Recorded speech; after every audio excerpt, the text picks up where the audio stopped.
अब बाबा बागेश्वर लेंगे पॉलिटिक्स में एंट्री, किया बड़ा खुलासा, एमपी में लड़ेंगे विधानसभा का चुनाव। बाबा के दरबार में विरोधी पहुंच गए लेकर झंडा, फिर बाबा ने खोल दी पर्ची।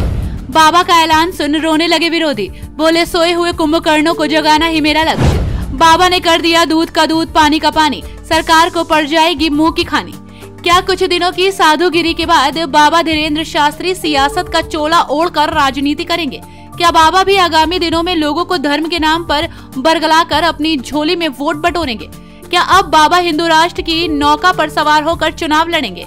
ये वो सवाल हैं जो लगातार लोगों की जुबान पर छाए रहते हैं। इन सवालों की आड़ में कभी कोई बाबा पर उंगली उठाता है तो कभी कोई उनकी शरण में आ जाता है।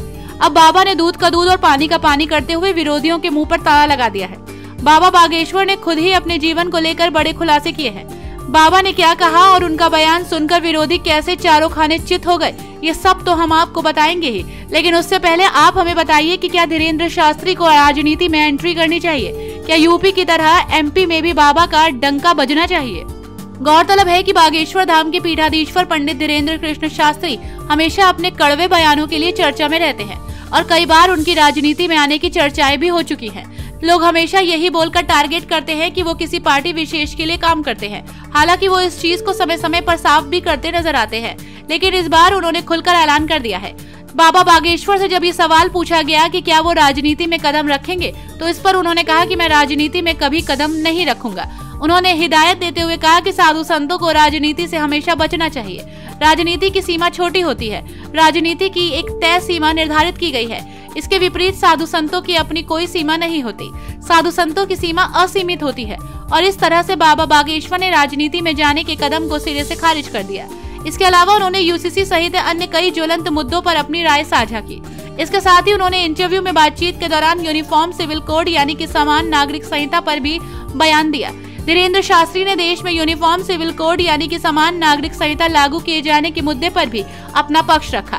उन्होंने कहा कि हाँ, मैं इस कानून का समर्थन करता हूँ। देश के लिए समान नागरिक संहिता बहुत जरूरी है। देश के हर एक व्यक्ति के लिए समान कानून होना चाहिए। एक देश में दो कानून कैसे हो सकते हैं? अगर एक बाप के दो बेटे होते हैं तो दोनों को अलग अलग सुविधाएं कैसे दी जा सकती हैं? यूसीसी लागू होने के बाद परंपराओं से छेड़छाड़ के मुद्दे पर उन्होंने कहा कि किसी भी परंपरा के साथ छेड़खानी नहीं की जा रही है, जबकि एक समान कानून की बात की जा रही है। उससे उन्होंने संविधान मूल्य और न्यायिक प्रणाली के महत्व को भी प्रमुखता दी। हिंदू राष्ट्र बनाने के सवाल पर बाबा बागेश्वर ने कहा कि कुंभकर्ण की नींद सो रहे हिंदुओं को जगाने की अब जरूरत है। उन्होंने कहा कि वे किसी को भड़का नहीं रहे, बल्कि हिंदुओं को खुद पहचानने और सनातन परंपराओं और संस्कृति को लेकर सजग कर रहे हैं। उन्होंने कहा कि देश के 100 करोड़ हिंदुओं में से 2/3 हिंदू भी जाग गए तो भारत को हिंदू राष्ट्र बनने से कोई नहीं रोक सकता। धीरेन्द्र शास्त्री के इस बयान ने हिंदू राष्ट्र के बारे में जगह जगह विवाद पैदा किए थे। ये विषय आम जनता के बीच गहरी चर्चा का विषय बन गया। कुछ लोग इसे राष्ट्रीय एकता की एक प्रगतिशील पहल मानते हैं, जबकि कुछ लोग इसे सांप्रदायिक और धार्मिक विभाजन का कारण मानते हैं। इस विवाद में सभी स्वतंत्र रूप से अपने दृष्टिकोण को प्रकट करते रहे हैं, जिससे विचारों और मतभेदों का सामरिक आयाम हो। इस बातचीत में यूनिफॉर्म सिविल कोड पर भी प्रकाश डाला है। यूनिफॉर्म सिविल कोड के मुद्दे में राष्ट्रीय स्तर पर एक मतभेद चल रहा है। इस मसले पर बाबा बागेश्वर और धीरेन्द्र शास्त्री के बयान ने सामान्य जनता को सोचने पर विवश कर दिया है। क्या समान नागरिक संहिता एक संवैधानिक मापदंड के रूप में उचित होगी?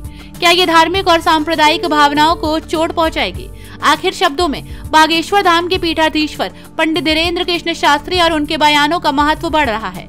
उनकी बातें भारतीय समाज में एक महत्वपूर्ण विचारधारा को प्रेरित कर रही हैं और आगे जाकर इस मसले पर और गहरी चर्चा हो सकती है।